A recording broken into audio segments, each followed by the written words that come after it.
High friends, welcome back to Swami's kitchen. நாம் இன்றைக்கி பார்க்க போகிற ரெசிபி சுவையான ஊத்தப்பம். நான் மினி ஊத்தப்பம் மட்டும் சுட்டிருக்கேன். சீக்கிரமாக நம்ம இதை செய்திடலாம். சின்ன குழந்தைகளுக்கு இப்படி செய்து கொடுங்க, விரும்பி சாப்பிடுவாங்க. நம்ம இதை எப்படி செய்திடலான்னு பார்த்துருவோம். உடனடியாக ஊத்தப்பம் செய்துக்கு நம்ம எல்லா பொருட்களையும் இப்படி நறுக்கி வச்சுக்கிடணும். தக்காளி, வெங்காயம், கேரட், பச்சை மிளகாய், கருவேப்பிலை, கொத்தமல்லி கீரை, உப்பு, கொஞ்சமாக சிக்கன் மசாலா, காரத்துக்கு தேவையான அளவு போட்டுவிடுங்க. இப்போ இவ்வளோ ஜாமான்த்தையும் நம்ம எல்லாம் சேர்த்து கலந்து எடுத்துக்கிடணும். பாருங்கள், நான் கலந்து வச்சாச்சு. இப்படி கலந்து வச்சுக்கிட்டு நல்லா கலந்துக்கிடணும். உப்பு எல்லாம் கலந்து வரணும். இப்போ நம்ம தோசைக்கல் அடுப்பில் வச்சு தோசையை விட்டுருவோம். ஒரு கரண்டி மாவு எடுத்து விடுங்க. ரொம்ப நைஸாக விட வேண்டாம், ஓரளவுக்கு தின்னமாக விடுங்க.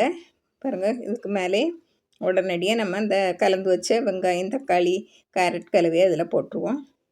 உங்களுக்கு கேப்சிகம் இருந்தாலும் போட்டுக்கலாம். இதில் கொஞ்சமாக இட்லி பொடி தூவிடுங்க.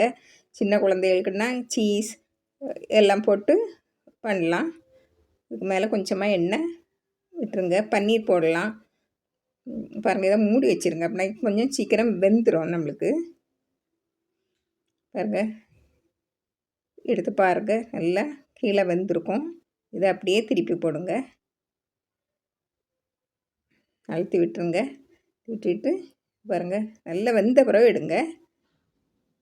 பாருங்கள், இவ்வளோ நல்லா செவந்து போய் நல்லா வெந்து போய் இருக்குது தக்காளி எல்லாம். இனிமேல் நான் பாருங்கள் மினி ஊத்தப்பம் பாருங்கள் இப்படி சுட்டு கொடுத்தீங்கன்னா சின்ன குழந்தைகள் விரும்பி சாப்பிடுவாங்க. பாருங்கள், இப்படி சின்ன சின்னதாக விட்டு அதுக்கு மேலே நம்ம இந்த வெங்காயம், தக்காளி கலவை அப்படியே வச்சு இதுக்கு மேலே நீங்கள் சீஸ் என்ன இருக்குன்னா வச்சு விட்டுடலாம். அவங்களுக்கு இது நம்ம இட்லி பொடி போட வேண்டாம். பாருங்கள், இதுக்கு மேலே கொஞ்சமாக எண்ணெய் விட்டுருங்க. நெய் விடுங்க குழந்தைகளுக்குன்னா. அதை மூடி வச்சுருங்க. மூடி வச்சு அதையும் நல்லா வெந்த உடனே எடுத்துடலாம். திருப்பி போடுங்க.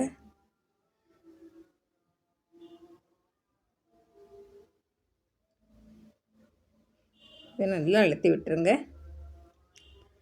நம்ம சீக்கிரமாக செய்திடலாம்.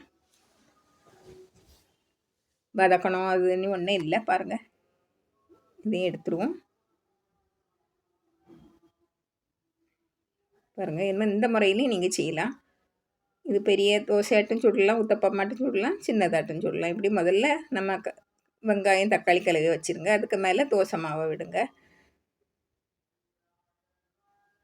பாருங்கள், இப்படி விட்டு இங்கே கொஞ்சமாக எண்ணெய் விட்டுட்டு நல்லா வெந்ததும் திருப்பி போடலாம்.